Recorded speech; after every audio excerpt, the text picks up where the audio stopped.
Hi all, welcome to electrical എഡ്യൂസോൺ.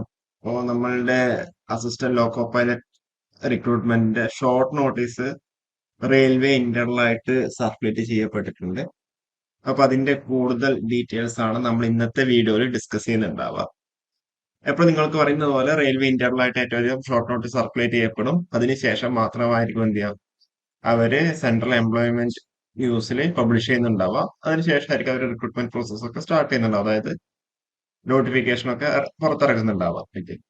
അപ്പൊ ഇത് central employment ന്യൂസിൽ മാർച്ച് മാസം 21 ന്യൂസിലായിരിക്കും പബ്ലിഷ് ചെയ്യുന്നുണ്ടാവുക. ഇന്റർലായിട്ട് സർക്കുലേറ്റ് ചെയ്യപ്പെടുന്നതുകൊണ്ടാണ് നമുക്ക് അവിടെ കിട്ടിയിരിക്കുന്നത്. അപ്പൊ ഇതിന്റെ centralised employment notification CN number 1/2026 ആണ്. Recruitment for the post of assistant loco pilot. ഈ ഒരു അപ്ലിക്കേഷൻ സ്റ്റാർട്ട് ചെയ്യുന്നത് മെയ് മാസം 15 തീയതിയാണ് കേട്ടോ. മെയ് മാസം 15 തീയതിയാണ് ഈ ഒരു അപ്ലിക്കേഷൻ പ്രോസസ് സ്റ്റാർട്ട് ചെയ്യുന്നത്. സ്വതവേ ഇത്ര ഡിലേ ആവാറില്ല. കാരണം വെച്ചാൽ മാർച്ചിലായി പേപ്പറിൽ തന്നെ സ്വാഭാവികമായിട്ടും റിക്രൂട്ട്മെന്റ് പ്രോസസ്സ് സ്റ്റാർട്ട് ചെയ്യേണ്ടതാണ് എനിക്ക് തോന്നുന്നത്. മേ ബി അവിടെ ഇലക്ഷൻ എന്ന് പറയുന്ന ഒരു ഫാക്ടർ ഉണ്ടായതുകൊണ്ടാണോ അറിയില്ല. ഇലക്ഷൻ ഡേറ്റ് ഒക്കെ ഓൾറെഡി അവിടെ എന്താ അനൗൺസ് ചെയ്തുകൊണ്ടാണോ എന്ന് എല്ലാവരും അറിയില്ല.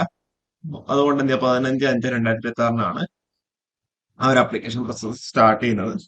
ജൂൺ മാസം 14 വരെ നിങ്ങൾക്ക് എന്താ അവിടെ അപ്ലൈ ചെയ്യാൻ വേണ്ടി പറ്റുന്നുണ്ടാവും. ഓക്കെ. അപ്പോ പേ ലെവൽ 7th CPC പ്രകാരം സെക്കൻഡ് ലെവലാണ്.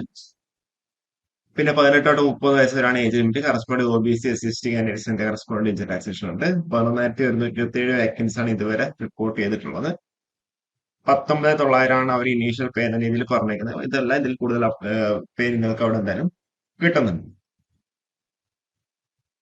അപ്പൊ ഇത്രയാണ് ഇനീഷ്യൽ നമുക്ക് അവിടെ സ്റ്റേജിൽ നമുക്ക് അവിടെ പറയാനുള്ളത്. 11,127 ആണ് ടോട്ടൽ വേക്കൻസീസ്. നോട്ടിഫിക്കേഷൻ വരുമ്പോഴായിരിക്കും നമുക്ക് കൃത്യമായിട്ട് എന്താ ഓരോ സോൺ വൈസുള്ള വേക്കൻസീസ് നമുക്ക് മനസ്സിലാവുന്നുണ്ടാവും. ഇപ്പൊ ഇത് മെയ് മാസം 15 ആപ്ലിക്കേഷൻ പ്രോസസ്സ് സ്റ്റാർട്ട് ചെയ്യുന്നത്. ഓക്കെ.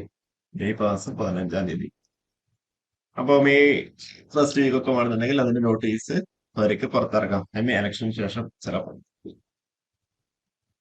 അപ്പൊ ഇതിന്റെ ക്വാളിഫിക്കേഷൻ എന്ന് പറയുന്നത് IT ആണ്. അതായത് ഈ പറയുന്ന ട്രേഡുകളിൽ ഏതെങ്കിലും നിങ്ങൾക്ക് അവിടെ സർട്ടിഫിക്കറ്റ് ഉണ്ടെന്നുണ്ടെങ്കിൽ നിങ്ങൾക്ക് അവിടെ അപ്ലൈ ചെയ്യാൻ വേണ്ടി പറ്റുന്നുണ്ടാവും.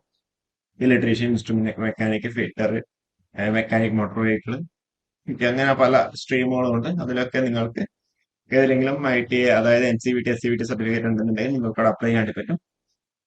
അതുകൂടാണ്ട് നിങ്ങൾക്ക് diploma BTech, electronics, mechanical, electrical, ഓട്ടോമൊബൈലിലൊക്കെ ഡിപ്ലോമ അല്ലെങ്കിൽ BTech ഉണ്ടെന്നുണ്ടെങ്കിൽ നിങ്ങൾക്ക് അവിടെ അപ്ലൈ ചെയ്യാൻ വേണ്ടി പറ്റുന്നുണ്ടാവും. ഓക്കെ. അപ്പൊ ചെറിയ ഇൻഫർമേഷൻ പാസ് ചെയ്യാൻ വേണ്ടിയിട്ടാണ്. കൂടുതൽ വീഡിയോസ് ആയിട്ട് വീണ്ടും വരാം. ഓക്കെ. Thank you.